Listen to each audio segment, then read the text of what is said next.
Now make, group up, and hit it till it dies!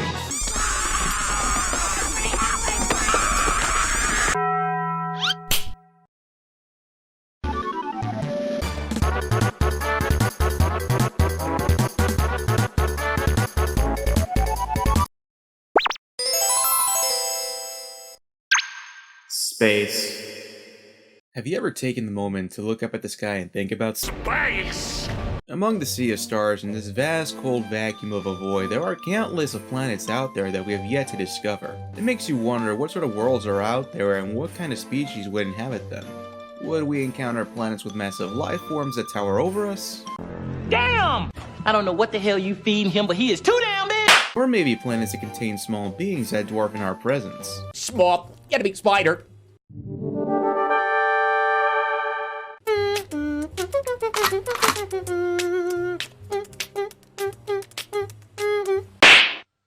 As big as our universe is, we may never truly know, but there is one game out there that gives a lighthearted and yet surprisingly strategic experience of exploring a known unknown environment. This is Pikmin. A lighthearted and charming game that ultimately puts you in the role of a half-pint, big-nosed astronaut. I am chief of the Martian tribe. Take me to your leader. So... did you ever want to explore the unknown lands, find and assimilate followers, direct and lead them to meet objectives, overcome obstacles, and unleash your fury on the local enemies by tossing your followers directly at them in cold-blooded fashion? That's what Pikmin is. Where teamwork makes the dream work. Except in this case, there is an I in team, and I had to direct and control everything. Okay, in all seriousness, the game is exactly how I described it. See, you control this little fellow right here. His name is Captain Olimar. Remember, men, take him alive so there's something left to kill. Your task as the player is to help gather and assemble parts for your ship. You do this with the help of small plant-like creatures called Pikmin. Carrot. They will aid you through your journey by fighting enemies, overcoming obstacles, carrying items and parts back to your ship. As Captain Olimar, you are stuck on this alien planet. There's not much you can do aside from directing and ordering the Pikmin. They do all the literal heavy lifting and fighting while you explore the land and assess the situation the best way possible.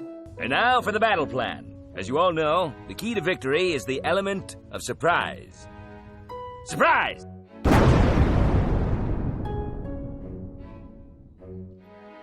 This means that the Pikmin are necessary in your objective and you'll have to get acquainted and familiarize yourself with their abilities.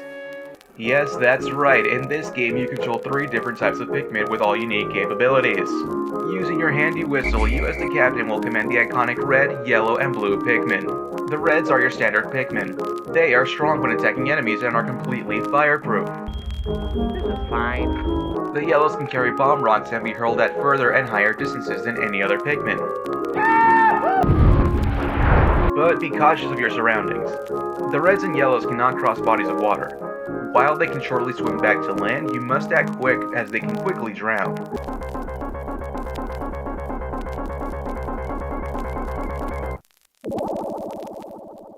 This is where the blue ones come into action.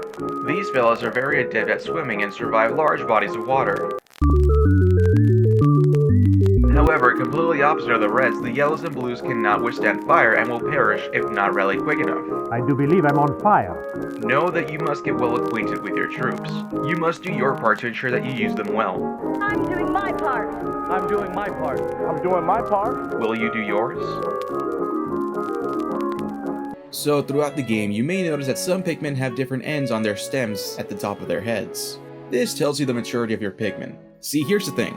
The Pikmin are living and growing plants. As such, they develop until they reach maturity. They go through 3 stages that benefit you in the long run if you can manage and handle them properly. They go from leaf, bud, and flower. The more they mature, the faster they're able to react, attack, and move.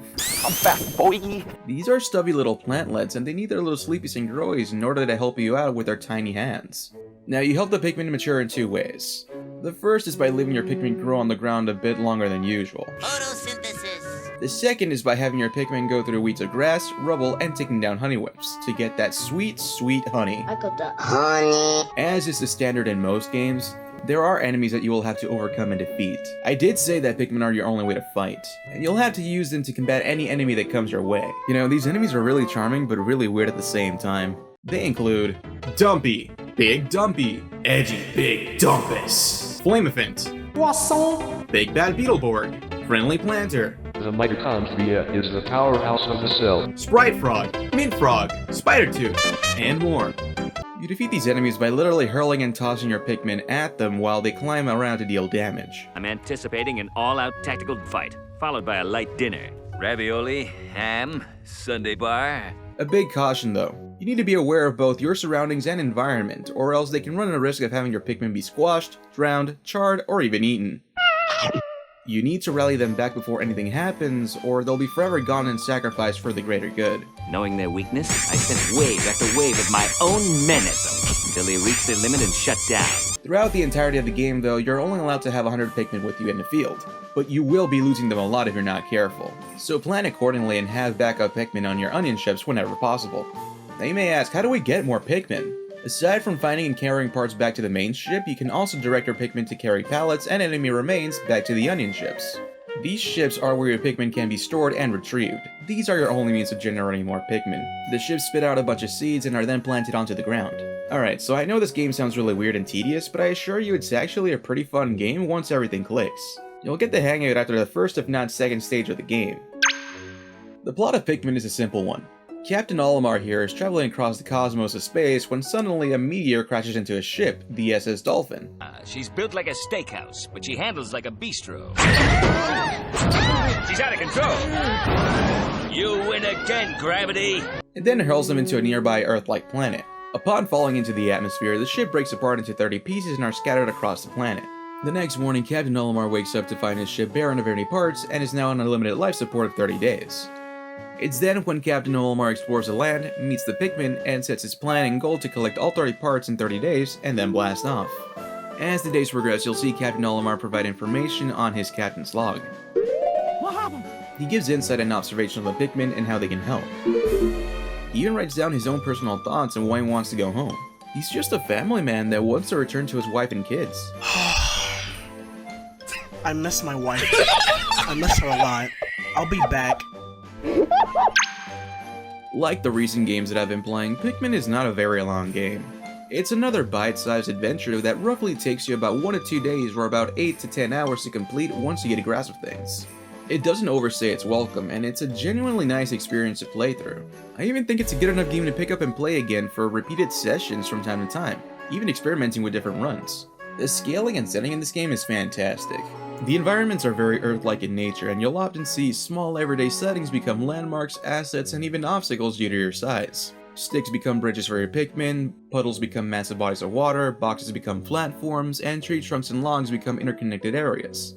Most enemies, while small, still pose a threat to you and your Pikmin, especially the bigger ones that can easily wipe out your troops in one squish. It's very fun and creative to see the small world in a new perspective that creates new hazards, obstacles, and shortcuts. And it easily lends itself to potentially endless possibilities for future games. Pikmin is also open to the player's choice and progression. The planning and strategy in this game is up to the player, so it's up to you to decide which parts you want to recover first. It doesn't hold your hand after retrieving the first ship part as it's part of the tutorial. Get off! Ah! But the game will give you some passive suggestions on what is needed to help you out further. And even then, you can continue and give yourself a challenge of retrieving the different ship parts in different orders. There are some that will benefit your gameplay if you plan more effectively though. The biggest takeaway here is that you can explore the levels first and then see where you can go. But it is an absolute necessity to explore first, or else you'll end up wasting time in in-game days without accomplishing much. You gotta take in the environments and build up your plan of attack to retrieve all your parts. Since this is the first game in the Pikmin series, I can't really hold it up to any standards or call it perfect by any means. It still has some minor issues, but it's nothing game-breaking or anything that will hinder your entire experience. When you progress through the game, you'll end up having a huge preference to use flower Pikmin. This is due to how fast and reliable they are. It's not apparent at first, but the leaf Pikmin are so slow in comparison to the flower Pikmin. They'll often fall behind and will even become inactive if left far enough. This can actually slow down your progress in the game due to how dependent you become with the flower Pikmin. So whether you have a preference for them or not, you'll want to have most of your Pikmin mature into flowers and search for that sweet honey. I think the biggest pet peeve I found was just the enemy placement in the game. This is mostly with the bigger enemies though. For whatever reason, the bigger enemies tend to be so close together that you'll often engage with 2 of them at the same time. This is not ideal. You can end up losing a lot of Pikmin easily from this and lose an entire in-game day's worth of progress. This was very apparent in the Distant Springs, where I swear I lost the majority of my Pikmin and had to reset the day multiple times. Stop! I am Captain Olimar, and I will get more than 1 part a day, so I will reset as many days as I have to for those multi-part acquisitions. I do wish the enemies were more set apart from each other, but you can work around this by baiting them away from each other. Wingus, Dingus, listen up. We're going to give the aliens the old switcheroo. But this can also take away more from your in-game day, so be careful. Now, this is more of a cop-out negative, as it is a pretty common thing to say, but the other thing is that this game might not be for everyone. I realized that I like this game because it grew on me the more I played it. But not everybody's interested in planning and preparing tasks, even if it's just a game. You can totally tackle things head first if you want. There's a lot you need to remember, along with taking notes of how many Pikmin you need to carry some shit parts. That's actually what kind of put me off at the beginning and stopped me from even considering playing this game. Though I was curious, I didn't like the idea of having to prep and plan for what seemed like a fun-looking game. I really like this game. It's full of charm and is right up my alley with the micro-world aesthetic that I've grown to appreciate these past few years. A personal preference of mine is that I really like the settings and environments where small characters, bugs, or creatures explore big natural worlds. I love how it's just you, Captain Olimar, and the Pikmin, braving the natural world and defending yourself against your surroundings, in an effort to reach back into space and ultimately, home. Home, eh? That's where I live. Small characters tackling big obstacles for big goals. It's great. The game also gives little touches in the details, and that's pretty neat. For instance, I like how some of the leaf Pikmin, while slower than the bud or flower Pikmin, can fall behind and trip when they can't keep up.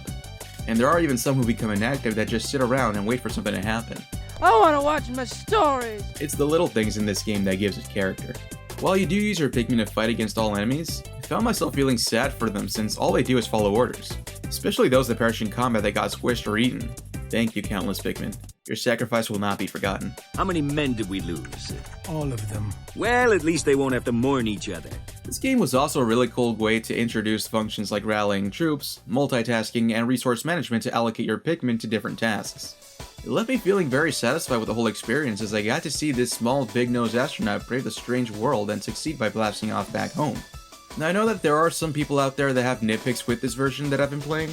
I didn't grow up with a Nintendo GameCube version, so I don't hold Pikmin near and dear to my heart or have any sort of fondness or nostalgia towards it.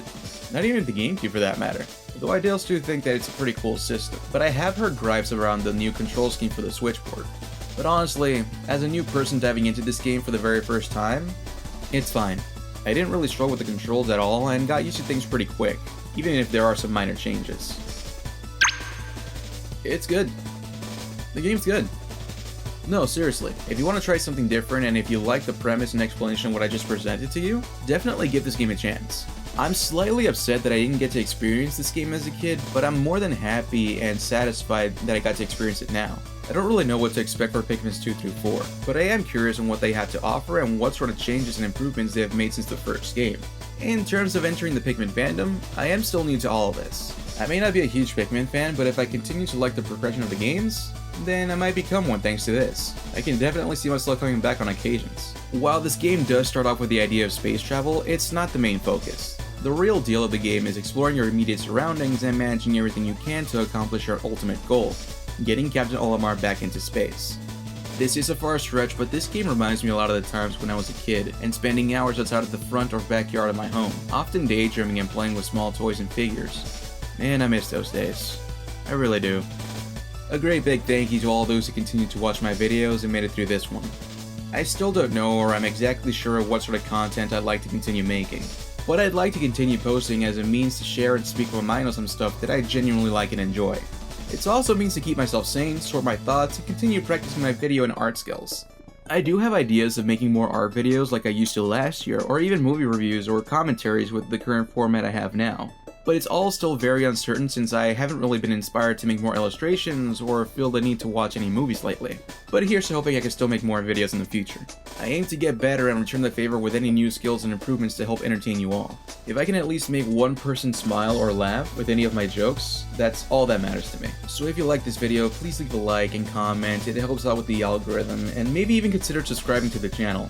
This is all purely made as a hobby with nothing but love for digital art, video games, entertainment media, and artistic production.